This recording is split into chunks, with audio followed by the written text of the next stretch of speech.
seru sekali. Seru pemirsa, orang kita break aja saya bolak-balik nanya sama dokter Kita berdua nih resiko tinggi dengan kanker, jadi kita banyak sekali berkonsultasi dengan dokter Denny gimana sih supaya kita jangan sampai terserang kanker. Tadi kita nanya yang rokok elektrik. Rokok elektrik juga, karena saya pernah ditawarin pemirsa, dokter pikir nggak ngerokok, coba dok sekarang ada rokok elektrik, biar, aman, maksudnya biar apa sih, biar apa? Nggak tahu pasienku. Biar keren maksudnya. Kan ditanyain nggak suka rokok, nggak suka. Dulu maaf aku ya pernah pemirsa, ngerokok. dokter mereka sih udah pol kerennya ya, jadi nggak usah pakai begitu. Kan bukan masalah keren apa nggak, jadi disuruh nyobain, katanya ada rasa buah, ada rasa apa. Aneh-aneh aja, gimana tuh dok? Betul sih, memang betul sih, betul ya. Dok, tapi memang FDA juga belum mengizinkan. Belum apakah itu aman betul? Oh enggak, dia masih tengah, masih agak bingung, dia masih nunggu ya kan, berarti ya. Itu kan harus diteliti secara jangka panjang. Iya. Jadi kalau penelitian tuh nggak bisa cuma satu orang bilang salah, satu orang bilang benar, dia tunggu dulu sampai banyak banget baru. Tapi yang jelas kan lebih memang aman daripada rokok nikotin kan. Enggak. Yang paling benar adalah tidak merokok. Salah. Tidak ada yang lebih aman ya. Loh, gini, enakan digigit buaya apa digigit macan? Ini jangan digigit harusnya. Di jangan diikutin yang nggak benar ya. Diikutin saya aja ya. Gitu. Gimana sih? Dok, kita pindah lagi dok. Ya. Ini kan tadi kan kita udah bicara mengenai kanker kolorektal. Nih selanjutnya kita kanker yang lain dong, yang turunan lagi apa yang kita mesti pikirkan? Yang terbanyak justru selain kolorektal ya, yang biasanya hereditary non polyposis kolorektal itu ya, yang terbanyak payudara justru. Payudara, ovarium juga ya? Ovarium ya, endometrium juga ya, itu ya. Kan itu sekarang dalam pemeriksaan. Tapi yang jumlahnya paling banyak kan payudara. Payudara. Nomor 1 pula. BRCA1, BRCA2 kan mutasi. Sekarang terus sudah bisa diperiksa. Pada orang-orang seperti apa sih yang risiko rentan terhadap kanker payudara? Nah, satu keluarga, riwayat keluarga. Hati-hati kalau ada keluarga, terutama yang usianya muda. Aduh. Hampir nggak ada dok keluarga yang nggak ada kankernya dok zaman sekarang. Terima telepon dulu ya dok ya. Halo, selamat malam. Halo, selamat malam, dengan siapa di mana? Selamat malam, dengan Pak Denny Bekasi. Oke. Iya, silakan Pak. Ada dokter Denny di sini. Baik, terima kasih dokter. Terima kasih. Yang akan saya tanyakan adalah penyakit yang apa namanya saya kurang jelas karena istilah-istilah di situ kan semua ya. Jadi kami kurang menerima istilah tadi itu, kurang jelas gitu ya, bahwa penyakit itu saya terjadi pada saya, namun sampai berbulan-bulan itu terjadi seperti lendir, seperti agak-agak jinggaan dan sebagainya itu. Dan akhirnya waktu saya ada opname karena mungkin dibawa ke rumah sakit karena bukan sakit tapi karena sakit lemes gitu. Akhirnya dari rumah sakit itu cuma diinfus dan diberikan obat. Sampai sekarang sudah hilang lagi, tidak seperti lendir lagi, sudah biasa. Pertanyaan saya, apakah kanker atau dibilang yang tadi usus tadi sudah benar-benar sudah tidak ada atau masih ada sisa yang terjangkit di dalamnya dok? Kami mohon. Oke, baik. Nah, ini pertanyaannya bagus. Terima kasih banyak ya Pak ya. Kita akan bahas supaya biar lebih jelas barangkali. Kolorektal ya. Kan kolorektal tadi dokter mengatakan ada kotoran yang berlendir. Nah, Bapak tadi juga pernah nih kejadian berlendir sempat lemas-lemas. Iya, nah, betul. bahwa kemudian lendirnya sudah hilang, apakah selesai sudah nih sih yang namanya kanker ini atau bagaimana? Ya. Tapi memang begini, jangan kekhawatiran dulu ya. Jadi berlendir itu bukan berarti kanker ya. Bisa juga disentri, banyak ya, gitu ya. Banyak sekali. Kebanyakan makan lemak juga. Iya. Nah, ya, jadi nggak usah khawatir ya. Jadi kalau memang diperiksa memang ya tidak ada memang lendir itu hanya disebabkan dari infeksi gitu ya, nggak usah khawatir ya. Tapi kalau lendirnya kemudian berdarah, kemudian lama ya, nggak selesai sudah diobatin, dia dikasih obat-obat diare, dikasih obat-obat anti disentri gitu, tetap ada juga. Nah, ini yang perlu diwaspadai. Periksalah, jangan-jangan kita memerlukan pemeriksaan dulu. Nah, bukan kita bilang jangan-jangan kanker ya Pak, kita cuma bilang jangan-jangan kita perlukan pemeriksaan dulu. Lebih jauh. Iya. Jadi Bapak ini juga tidak boleh tenang-tenang saja. Dia harus tetap melakukan paling tidak pemeriksaan darah samar, dan kalau bisa dengan dokter bedah digestif. Pak, boleh nggak saya tambahin Pak? Saya nih termasuk orang yang suka di sisinya pasien gini. Kalau Bapak jadi pasien itu harus bawel Pak. Jadi Bapak pulang, Bapak mesti tahu penyakit Bapak apa, ya kan? Diagnosisnya apa? misalkan Bapak cuma di sentri, Bapak pulang selesai, sudah nggak ada masalah. Tapi kalau misalkan memang masih belum jelas apa, pemeriksaan harus jalan. Nggak apa-apa ya dok ya, kan kita juga mendidik pasien supaya lebih pintar, supaya bawel kayak saya. Paling dokternya pusing, biarin nggak apa-apa. Karena kalau deteksi lebih dini, pengobatannya lebih mudah. Nah, dokter yang membuat pasiennya lebih pintar itu adalah dokter yang lebih pintar juga. Dia kan seneng dong. Oh, pasiennya udah ngerti, nggak capek jadi neranginnya. Kalau udah deteksi, misalnya udah stadiumnya udah lebih lanjut, udah nggak bisa. Akhirnya teman saya juga ketahuannya. Kita juga yang frustrasi. Sedih juga.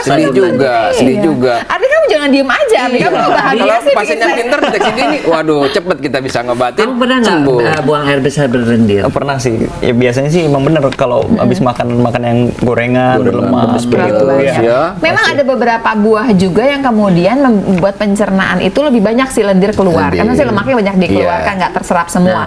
Iya, kadang orang suka ngomong, nggak apa-apa berlendir itu detox kok. Itu katanya racun-racun dikeluarin. Kalau makan buah-buahan, ada beberapa buah yang ada memang, tapi kan maksudnya kalau terus-terusan, ceritanya jadi beda. Ya, kalau habis makan tertentu gitu, oh berlendir gitu ya. Nah, kita juga punya tayangan mengenai deteksi kanker nih ya dok ya. Kita sama-sama pemirsa, kalau Anda mau tahu seperti apa deteksi kanker, kita lihat ya.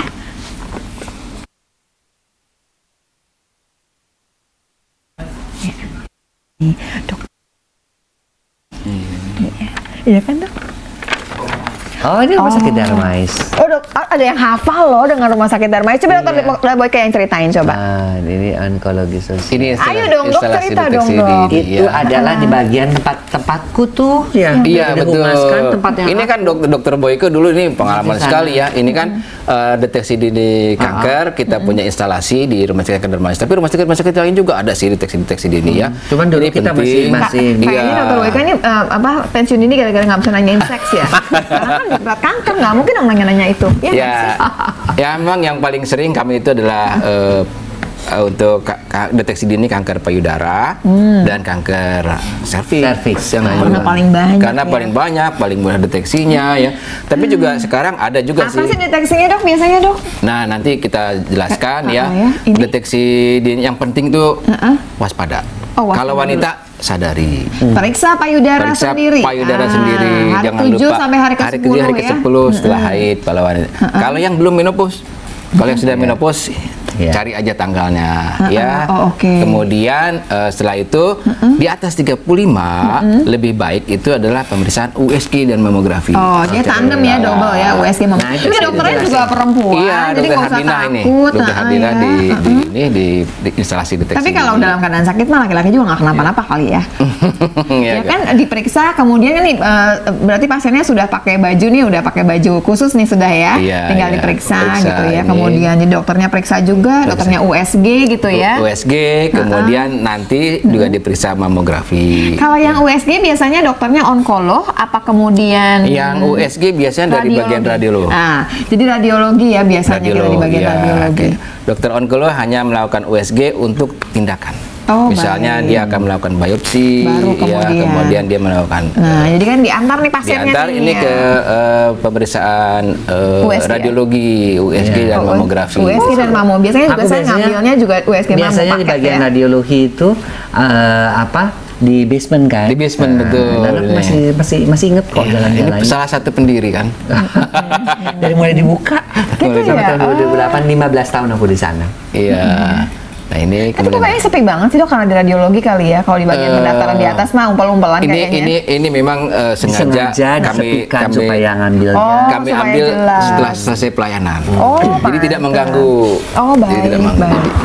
Jadi ini ya selesai. Tidak lama pemirsa pemeriksaan ini. Cuma deg-degan aja takut sama hasilnya. Biasanya begitu. Saya mah jujur aja ya nggak sih? Suka banyak orang bilang, dok nggak usah diperiksa pasien kenapa? Ntar kalau ketahuan kanker malah saya stres. Banyak ketahuan bisa diobati. Tapi kanker itu ada gejalanya nggak sih dok? Nah seperti ini nih pemirsa. Ini ada alat nih mamografi. Dadanya memang payudaranya digencet lah kita ngomongnya ya. Ya dijepit sedikit. Sakit, ada sakitnya saya kurang nyaman aja gitu ya. Sakit sih dok. jujur dok, saya orangnya jujur. Masalah sakit tapi kan cuma 2 detik pemirsa, baru kerasa sakit, mau kerasa juga udah dilepas lagi sama alatnya. Nah ya, ini cukup jelas kok ya semuanya. Iya, dan juga selain itu juga ada yang itu apa, pap smear dengan liquid base. Sekarang kan dengan liquid base histologi ya, kita bisa mengetahui langsung PubMed-nya ya. Dan sebetulnya di beberapa rumah sakit lain sudah ada yang nggak sakit ya. Jadi bukan yang model digencet tuh dok.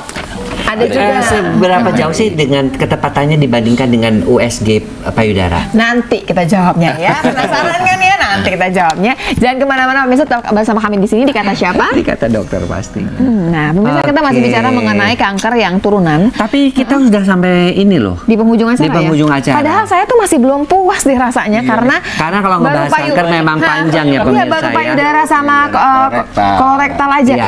Boleh nggak nanyanya gini, dok? Kan tadi udah tahu kolorektal, udah tahu tuh payudara, darah, kan perempuan. Pap smear, terusnya ya kan pap smear ya udah lain. Kemudian USG mamografi. Nah, tambahannya ditanya mana yang lebih sensitif, USG atau mamografi? Oh, tergantung umurnya. Iya, saya jawab soto gimana? Oh, ini dokter emang. Ya memang betul. Jadi kalau usia muda di bawah 35 kita USG.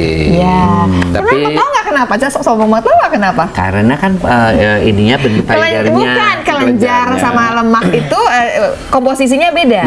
Kalau pada orang-orang muda itu kan konsistensi payudaranya masih bagus. Ya lemaknya masih sedikit. Jadi agak susah dengan mamografi. Nggak kelihatan jelas. Sementara kalau udah makin tua mamografi yang bermain. Mamografi. Karena kontrasnya kan lemah. Jadi pemirsa kita nih pemirsa sebagai semua manusia lah. Arti dengerin, kamu masih muda, tapi tetap kita kan tua juga kan kamu kan. Nah, jadi satu udah tahu tiap tahun pasti pap smear, tiap tahun pasti mamografi sama USG. Tergantung umur lah ya. USG, tapi sebaiknya 2 ya, USG dan mamografi. Iya, usianya ya di atas 35. Kemudian periksa darah samar. Kotoran dan darah samar lah kira-kira ya gitu. Laki-laki paru juga. Oh paru, ronsen paru cukup. Ronsen doang cukup. Ya memang kalau nggak ngerokok kan. Jangan. Tetap aja. Rokok pasif kan banyak. Rokok pasif juga bisa. Oke, satu lagi ada yang namanya tumor marker ya. Sejauh mana sih? Ke laboratorium tumor marker aja Bu gitu. Cuma diambil darah doang. Iya, memang tumor marker ini biasanya adalah bukan untuk diagnostik. Biasanya untuk follow up ya. PSA bisa untuk diagnostik tapi harus PSA bisa tuh karena dia lumayan ya. Tapi pemeriksaan yang penting biopsinya justru. Ya kalau meningkat kita khawatir. Tapi yang lain-lain seperti untuk payudara CA15-3, CA125, untuk kolorektal, CA125 itu kan kebanyakan untuk banyak banget pemirsa karena kan semua bagian dari tubuh kita itu bisa kena kanker. Misalkan gini, yang esofagus lain, yang ini lain, yang ini lain. Untuk tiroid. Dia memang itu banyak untuk follow up. Untuk follow up. Jadi pada dasarnya kita yang penting yang tadi itulah, yang pemeriksaan berkala tiap tahun. Setiap tahun yang penting ya. Check up itu jangan lupa ya. Check up itu setahun sekali. Ya, kemudian lihat faktor-faktor risikonya yang mana. Ya, kalau wanita tentu USG, mamografi. Nah, sekarang ke Ardi.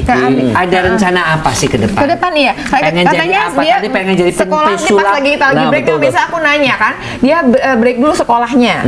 Terusin kan ntar? Terusin dong Ardi. Oh iya rencananya mau terusin sekolah. Terusin kan.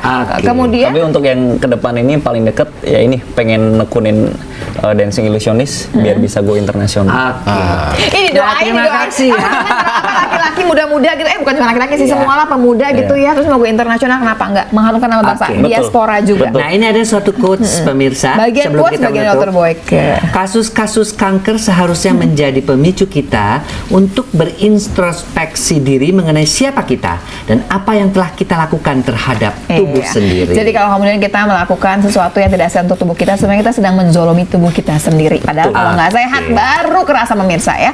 Oleh pemirsa mudah-mudahan apa yang kita bahas malam hari ini berguna buat Anda dan jadi PR Anda masing-masing. Ini kan bulan Januari mau ke Februari. Nah, tahun ini belum check up, yuk kita check up sama-sama. Dan tetap saksikan Kata Dokter setiap Sabtu dan Minggu jam 8 sampai jam 9 malam hanya di Jak TV, My City by TV. Makasih Ardi, makasih ya Dr. Dendi. Terima kasih, sama-sama. Kembali ke Gaby lagi pemirsa.